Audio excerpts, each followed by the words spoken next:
Hey everybody, great to see you. Mr. Smith here.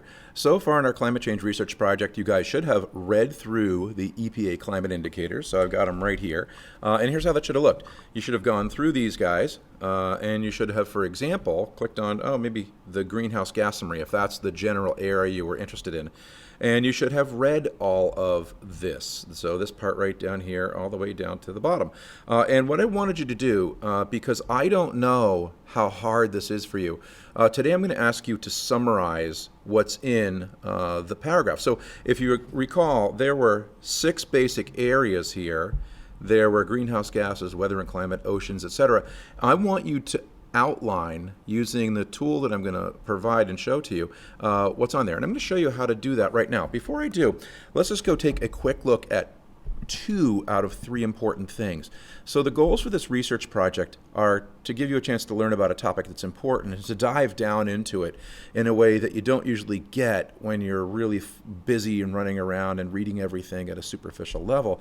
And the second thing is that there are some real skills that you'll need as a college student to be able to read papers that are hard. And I wanted to help you do that. And that'll be the second thing that we work on. But today, we're going to talk about 1 and a little bit of 2 today. And then down the road, we'll talk about the rest. So let me dive in and show you how I want you to use the tool in class today. Okay, so let's just say that my main area of interest was in greenhouse gases. You may have chosen one of these other ones, and that's great if you did. But I'm going to go and show you how I want you to use the greenhouse gas topic and use the little summary tool that I created for you. So what you're going to do is read each paragraph, and here's my suggestion. I'm going to want you to snipe it like that, copy it, and go over to the tool that you're going to use. And because you're on an iPad, I think this is going to work well, so you don't have to really be doing 2 things at the same time. So let's go check that out. Okay, so what I've done is I've sniped the paragraph from my reading, from the EPA indicators. And what I'm going to do is just paste it somewhere into this document. Now, this is the template that I talked about, and I've opened it up in Notability. And what I'm going to do is just to paste that thing in there. And you see it just comes in crazy big font, and I'm just going to change that, be like 12 point. And it doesn't matter exactly where I put it because it's not going to stay here for very long. But what I was thinking was this would be a way for you to not have to go crazy with splitting your screen on the iPad. So what you really want to use this for is a way to break down complex readings. Now for me, I'll be honest, I didn't think that the EPA indicators was very difficult, but I've been doing this a long time, so if you found it difficult, this is going to be useful for you. I've got 2 sections to this tool. A paragraph where I want you to write a 1-sentence or 2-sentence summary for the paragraph, and then just write down any key words that you had to look up, because that's a real skill. I do it, everybody does it when they deal with complicated articles. So I'm just going to read, sorry, you're going to see me read, greenhouse gases from human activities are the most significant driver of observed climate change since the mid-20th century. Got it. That's the big takeaway, I think. The indicators in this chapter characterize emissions of the major greenhouse gases resulting from human activity, and the concentration of these and how emissions and concentrations have changed over time is all part of what they're going to study. When compared to emissions of different gases, these things use a concept called global warming potential. Well, I might not actually know what that means, to convert amounts of gases into other carbon dioxide equivalents. Actually, I do know what that means, but if I didn't, I would put it over here. I would paste it right over there, and I would go and look it up on Google, and I would write the meaning of it down in this space. Okay, so global warming potential, by the way, it means that a thing like methane is way better at warming up the atmosphere than CO2 is, but what they're going to do is tell you that it's 16 times better than CO2, and that's going to be what they call their equivalent. Anyway, here's what I'm going to do. I'm going to create a little, if it's going to let me, come on, maybe now, I guess I'll start typing first. GHGs have gone up. So that's the mid, well, no, they haven't gone up. Have driven climate change. There are many gases that cause, and they vary in how much warming they cause. Okay, and that's my takeaway. And what I'm going to do is nuke this and get rid of that. And so what I've just done is to summarize one paragraph. I'm going to want you to do that for the entirety of your paragraph. Let me show you exactly what I'm looking for, and then you can move on with the day. Okay, so for your summary, let's just wrap up. You're going to summarize the major heading. This is the longest part. It's just the summary of everything else that's in here. And then if your project was down one of the subsections like it was supposed to be, let's say I wanted to pick on climate forcing, and that refers to the changes in the Earth's energy balance that we were just studying in class. I'm a physics guy. I love that. I'm going to click on that, and I'm going to summarize that too and just add that. So I think 20 to 25 minutes today to get you done. If you did a good job reading these, this will be very, very fast. And if you're having trouble, I want to know about that and I'd be able to help you, okay? So that's part one.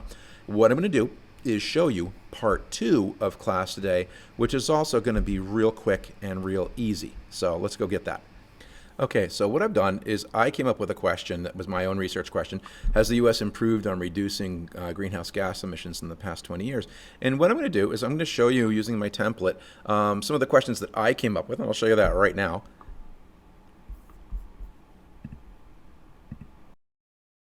Okay, so here you can see what I came up with. Where do greenhouse gas emissions come from? Are cars the biggest emitters of GHGs? And you can see these. What you're going to do in class today, and for homework if you don't get it done in class, is just this. You're going to highlight these questions and notice if the question you're asking is a closed question or an open question. So a closed question is one that has a yes or no answer. An open question is one that points you in different directions. And it's really easy to turn a question from one into the other. And so what I'm going to do is I'm just going to pick a blue highlighter and highlight the questions that are open in this. And this is a thing I'm going to ask you to do in class. So are cars the biggest emitters of GHGs? No, that's a yes or no question. This one right here, though, that's an open question. Where do GHG emissions come from? Do cows really produce huge amounts of GHGs? No, that's not an open question. Will electric cars reduce the amount of GHGs? That's a closed question. So what's being done to reduce? That's an open question, okay? So you can see the difference between an open and a closed question. And what I'm going to ask you to do is very simple. Just highlight the open questions in blue and highlight the closed one in red. And that's an interesting one, right? It's a big, long question. And what I wanted to do in class is just to kick around the question, how do you flip these from one to the other? So it's not hard to take a closed question that would focus you on just a fact and broaden it out so that it becomes more interesting and can point you in different directions. So we're going to show you that and in class, and then what we're going to do is I'll show you how you're going to wrap this up on the next slide, and you can get going. Okay, so you can see what I did here. I just opened up the second template for questions, and this is supposed to be the one where we think about what questions really matter to us and why. And so what you're going to see me do is consider these and think about, what am I really interested in learning with this research project? And you're going to see me come back with a little bit different list, and what I'm going to do by next class is have a reflection for you on each of the questions that I think I'm really interested in asking, okay? So what this does is it lets us evolve our questioning process a little bit, so you don't have to think you have to get it all nailed down in the first go-round, okay? So I'm going to come right back with that right now. Okay, so you can see what I've done here is I've turned a couple of my closed questions into some open questions, and I decided that I was interested in seeing in this paper where did GHG emissions come from in the first place, like where do they come from in the whole world, and what's being done to reduce that. And then I thought, I really like cars, I'm kind of a car guy, so I thought the transportation sector, that's like a little broader way of looking at it, and I learned that by doing some reading. So you see I changed the question a little bit by doing some reading, so I didn't just focus it on cars, but I was curious if electric vehicles, like if all the Amazon trucks in the world went electric, what difference would that make? And are those electric cars and trucks really better for the environment than the GHG ones? And so this is turning into a real paper. Now I haven't got the 5 most important questions. I said I was going to come back to you with my reflections, and I will next class, but this is what you're supposed to come back with.